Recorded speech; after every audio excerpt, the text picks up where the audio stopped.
Hi mga palangga! Bibo here, your Palangga vlogger, and welcome to another video!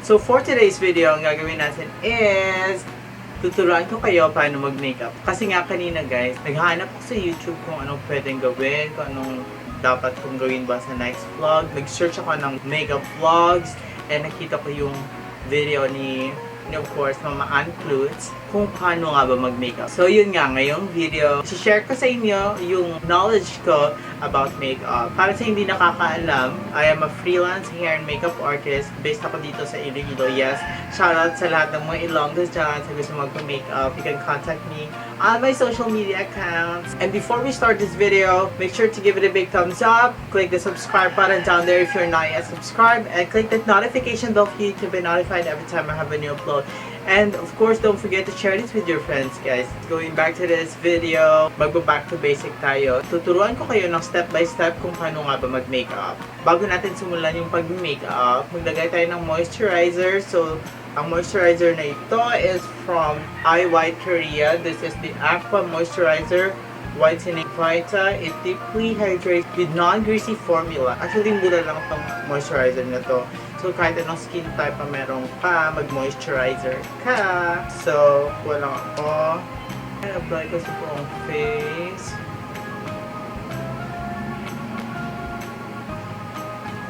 So, make sure guys na i-blend nyo pa ng maayos. So, after maglagay ng moisturizer, you can start with your foundation.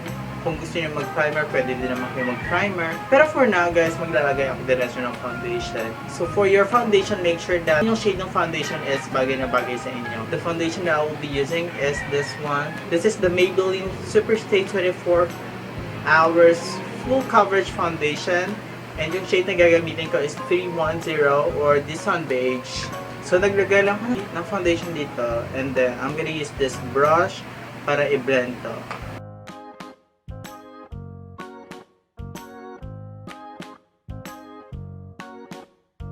So with this type of foundation, yung Maybelline Superstay, mabilis kasi siyang mag-set sa skin. So I would suggest na pag nag-blend nyo, medyo bilisan nyo guys.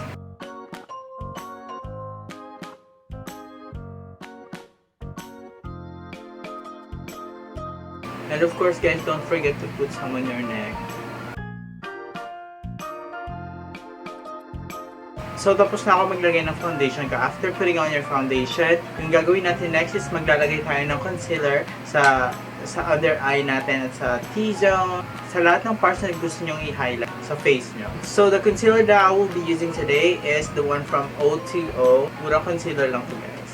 So, shake ko lang bago ko i-apply. And your concealer must be 2 shades lighter on your skin tone. So, maglalagay lang ko dito.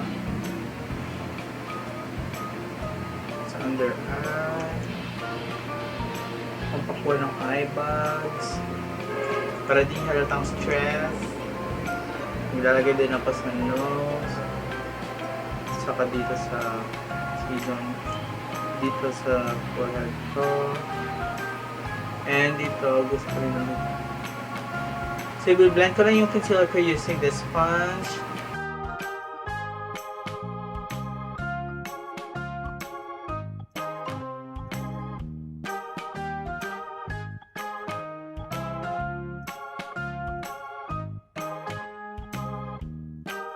At isettle natin to using a powder. So for the powder, ito yung gagamitin ko guys. I normally use loose powder para iset yung foundation ko. But for now, I'll try to use this one, this pressed powder from Fashion 21 in the shade number 1. I'll just use this brush.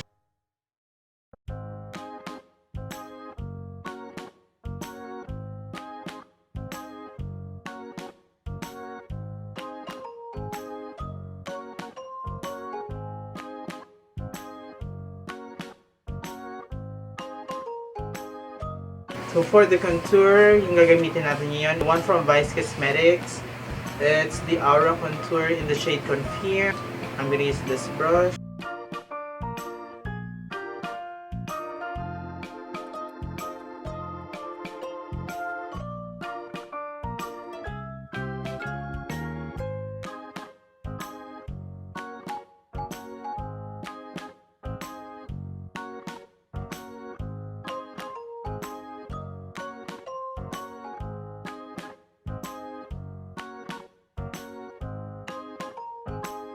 So for the kilay, actually marami tayong klase na pang kilay. Merong pencil, meron ding pomade. So, yung gagamitin natin is yung pencil. This one is from L'Oreal Paris, the Brow Stylish Definer.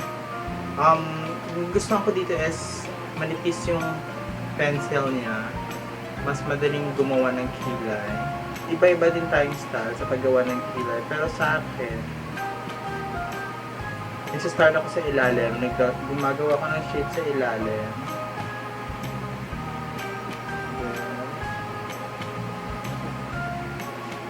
Then sa kabila naman,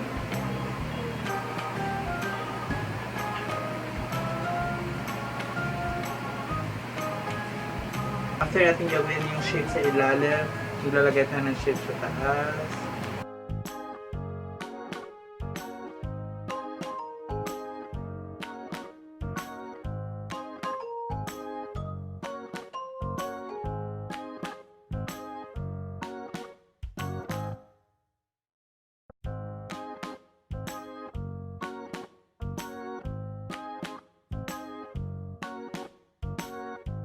Ito na rin yung spoolie na gagamitin ko para i-blend yung eyeliner.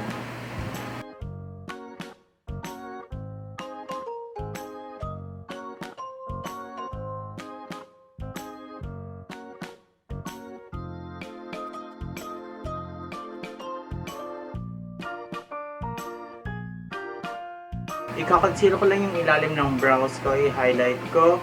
And what I'll be using is this Jazzy cream foundation. Siyempre, maximize na natin yung gamit. Pwede naman kasing foundation yung gamitin nyo, guys.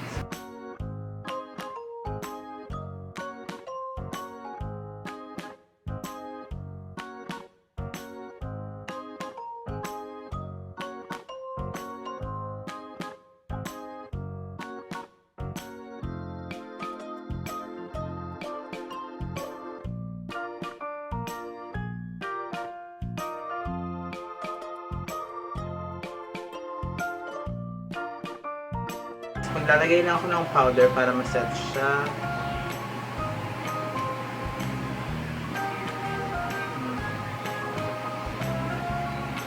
So, tapos na ako magkilay. After that, maglalagay na tayo ng eyeshadow. I normally start my eyeshadow with highlights here. So, ito yung gagamitin ko, guys. I'm gonna use this Beauty Glaze Rock Metal palette. Nabili ko ito sa Shopee. So, I'll try to use this cashmere shade. I'll just use my fingertips.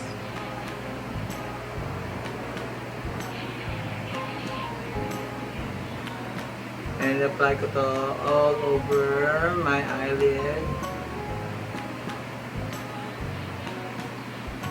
So, I'm gonna use this vermeil. This will be my transition color. So, magsa-start ako dito sa outer corner. So, going in. Kabila din.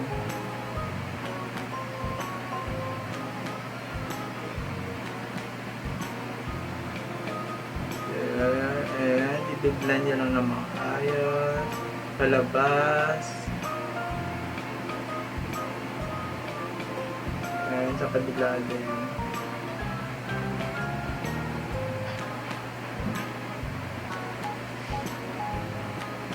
So after that, lalagay ako ng burgundy. Same direction from outer corner going in.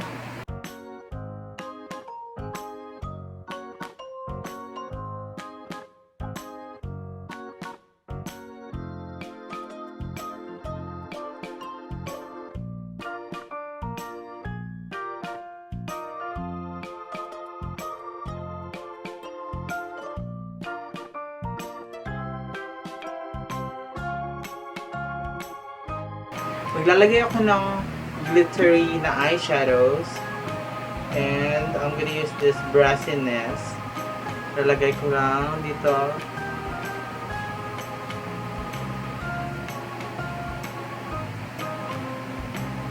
Using my fingertips.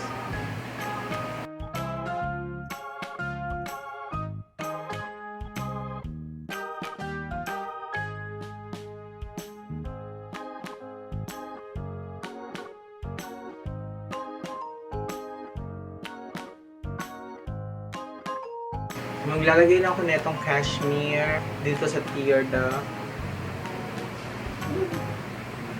Yeah.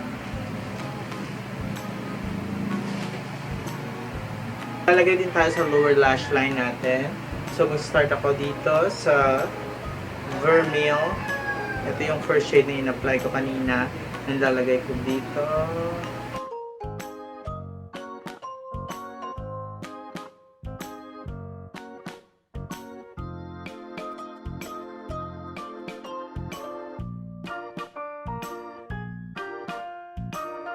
So, after nun, maglalagay ako ng burgundy, yung second shade na in-apply ko kanina. Ito yung burgundy, and lalagay ko din dito.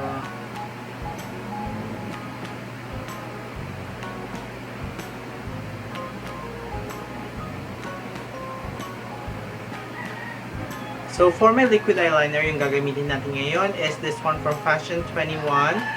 It's the liquid eyeliner. It's water resistant. Ito yung favorite ko na eyeliner, guys. Mura lang kasi ito, 135. So, pag naglalagay ako ng liquid eyeliner, pinapahiga ko yung brush niya.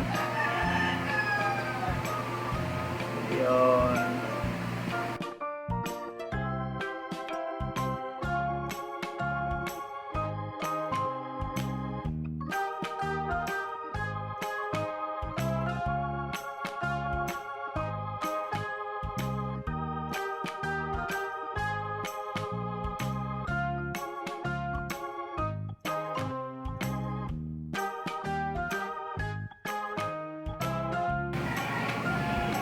And patuyuin lang natin yung liquid eyeliner. So, while waiting na tumuyo yung ating liquid eyeliner, i-prepare na natin yung ating false eyelashes. So, for my false eyelashes, ito yung ginagamit ko normally.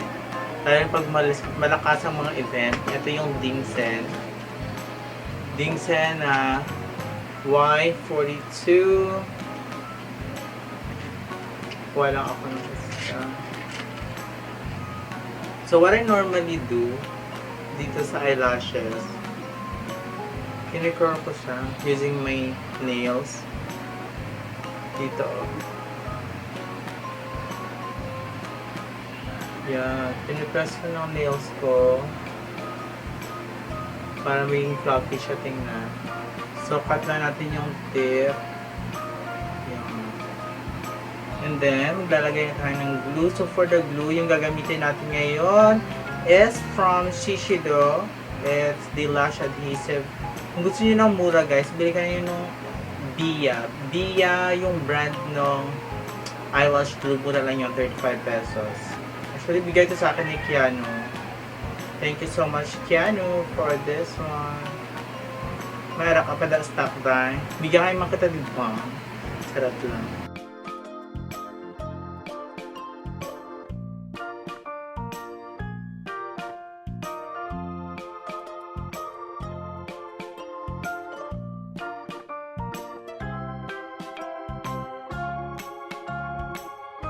So I'm gonna use the same brush I used earlier for my powder. Brush natin yung under eye, nose.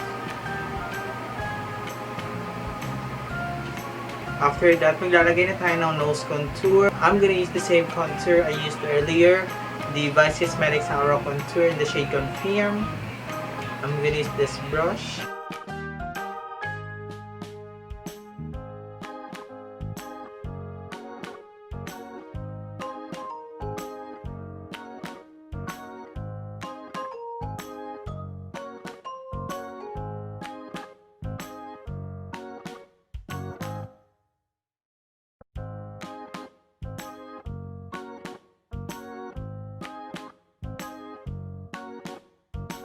Maglalagay tayo ng highlight dito sa tip ng nose. There. And dito as well. So after putting on your nose contour, maglalagay lang tayo ng blush.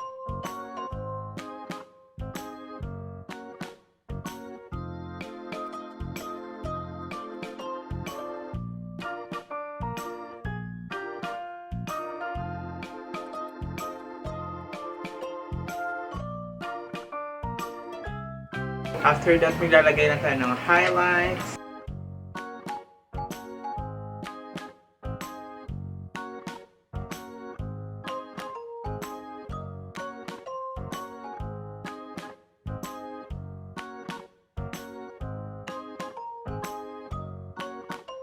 Balik tayo sa eyelashes natin. Maglalagay tayo ng mascara. So for the mascara, I'm gonna use this one from Nishido.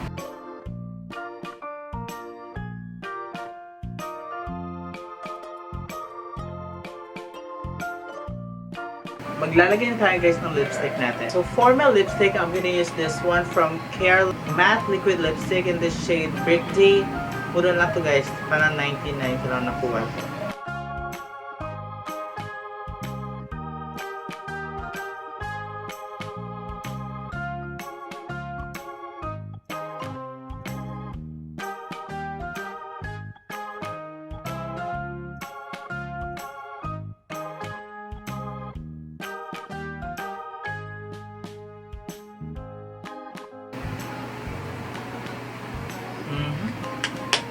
So, eto na yung look natin today. Sobrang bagay na bagay ito sa mga events like your proms, and pag may mga party ka sa school, acquaintance party. So, maglalagay na ako ng wig guys and I'll get back to you.